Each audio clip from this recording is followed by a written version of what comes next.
আসসালামু আলাইকুম ওয়া রাহমাতুল্লাহি ওয়া বারাকাতুহু। আমার আল্লাহ বলে ইন্না নাহনু নাযালনা যিকরা ওয়া ইন্না লাহু লাহাফিজুন। আল্লাহ বলেন আমি কোরআন নাজিল করেছি, জিকির নাজিল করেছি, এই কোরআনের আমি হেফাজত করব। বলুন সুবহানাল্লাহ। এই 30 পারা কোরআন আপনারা কিছুদিন আগে শুনেছেন, ভারতের মধ্যে এক ব্যক্তি বলেছেন কোরআনের মধ্যে 26টি আয়াত ভুল রয়েছে। বলুন নাউযুবিল্লাহ। এই কোরআনের হেফাজত কে নিয়েছেন? আল্লাহ। এর জন্য বাংলার জমিনে নয়, সারা পৃথিবীর জমিনে কোরআন শরীফের হাফেজ রয়েছে।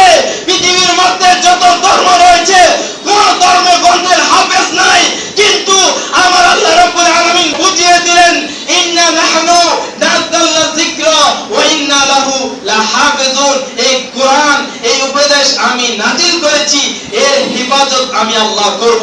তার মানে বোঝা যাচ্ছে কোরআনে হাফেজদের মাধ্যমে আল্লাহ রাব্বুল আলামিন কোরআনকে টিকিয়ে রাখবেন। বলুন সুবহানাল্লাহ।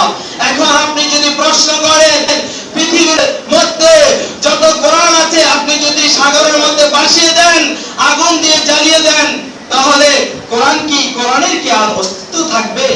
হ্যাঁ, অবশ্যই থাকবে।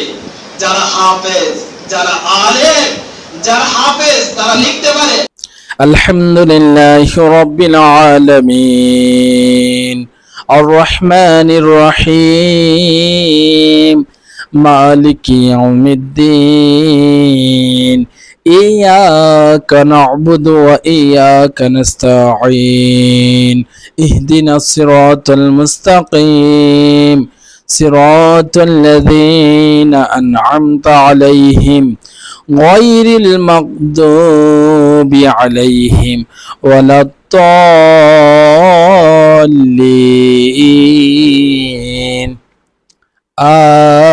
آمين আল্লাহু আকবার। আর উচ্চ আওয়াজ দিয়ে বলি ইয়া রাসূলুল্লাহ, আর উচ্চ আওয়াজ দিয়ে বলি ইয়া ওয়ালি আল্লাহ। এখন যেমনি ভাবে আল্লাহ কোরআন শরীফকে হেফাজত করেছে এটা আপনাকে বিশ্বাস রাখতে হবে, তাহলে আপনি মুমিন। যদি বিশ্বাস না থাকে তাহলে আপনি কখনোই ঈমান নিয়ে ইন্তেকাল করতে পারবেন না। কোরআন আল্লাহর, রাসূল আল্লাহর। রাসূল কার? আল্লাহ। কোরআন কার?